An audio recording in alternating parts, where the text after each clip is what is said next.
Vigilância ativa em pacientes com câncer de próstata.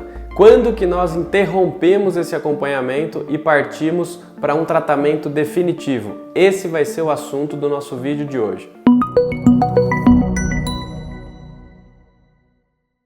Eu sou José Vettorazzo, sou médico urologista em São Paulo e se você se interessa por assuntos como vigilância ativa, próstata e saúde do homem, se inscreva aqui no canal, acompanhe esse vídeo até o final e depois vai dar uma olhada também em outros vídeos que nós temos sobre esses temas tão interessantes. Nós já conversamos em outros vídeos aqui do canal sobre vigilância ativa, aquele acompanhamento para homens diagnosticados com câncer de próstata em estágio muito inicial. A ideia desse tipo de acompanhamento é evitar possíveis efeitos colaterais de tratamentos mais invasivos, principalmente como a cirurgia e radioterapia, em pacientes que têm um câncer de próstata de muito baixo risco, que provavelmente não vai causar nenhum problema para aquele homem. Então, a gente acompanha de perto esse paciente, fazendo exames periódicos para tentar identificar caso haja alguma progressão da doença. Como eu já expliquei em um outro vídeo que você pode acessar aqui acima, existem alguns exames que esses pacientes têm que fazer de tempos em tempos para esse acompanhamento. Então, o PSA, toque retal, ressonância e biópsia da próstata. Através desses exames, a gente consegue monitorar o câncer na próstata para entender se a doença está estável, não está crescendo, não está evoluindo ou se ela apresenta sinais de que está havendo uma progressão, uma evolução para um tipo de tumor mais agressivo. Então, quais são as principais alterações, quais são as principais situações que fazem a gente interromper o acompanhamento de vigilância ativa e sugerir um tratamento definitivo para aquele homem? A principal alteração, a principal situação que faz a gente interromper um acompanhamento de vigilância ativa e oferecer um tratamento definitivo para o paciente com câncer de próstata é um aumento no grau, uma evolução da doença que no início provavelmente era uma doença Gleason 6 e depois em uma nova biópsia vem com o resultado de um Gleason 7.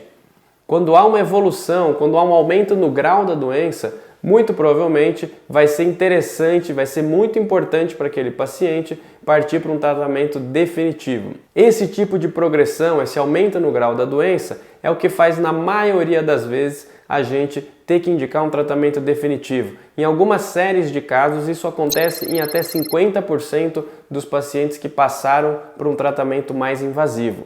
Outra alteração que também preocupa e que faz às vezes a gente interromper a vigilância ativa é elevação do PSA. Às vezes o PSA pode até dobrar de valor num espaço curto de tempo e a gente já sabe que isso pode ser um indicativo de que a doença está progredindo e em algumas vezes faz a gente também interromper o protocolo de vigilância ativa.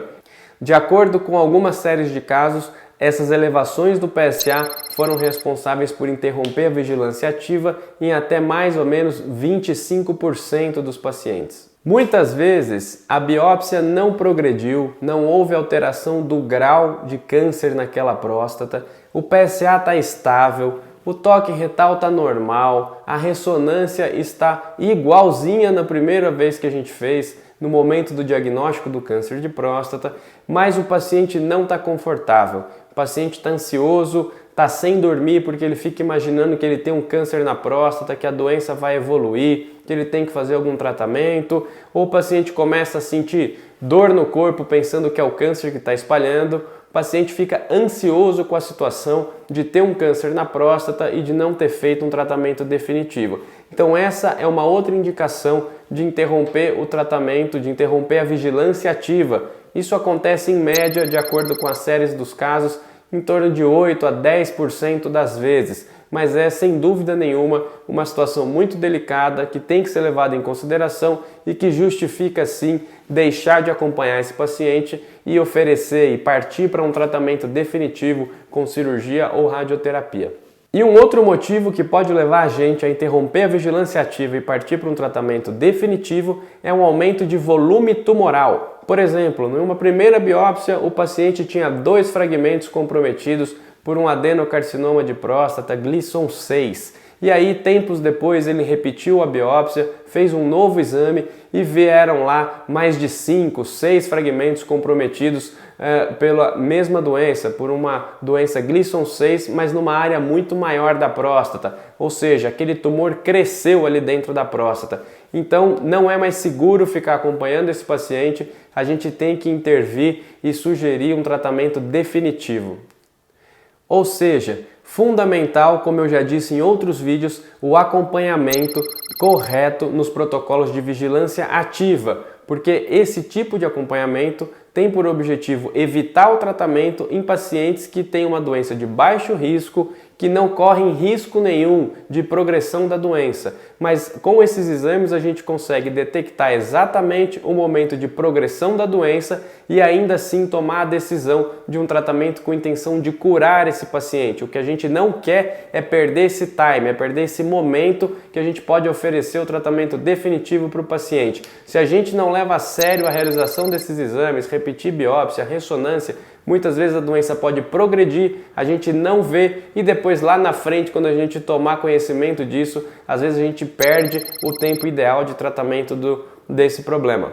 Então, mais uma vez, é muito importante o acompanhamento, o seguimento dos protocolos para a gente não deixar passar a oportunidade de tratamento, de cura do câncer de próstata, que às vezes se manifesta numa doença muito inicial, que pode ser acompanhada e somente depois partir para um tratamento definitivo. Eu espero que essas informações sejam úteis, ajudem vocês na conversa com seus médicos e eu te vejo nos próximos vídeos aqui do canal. Até mais!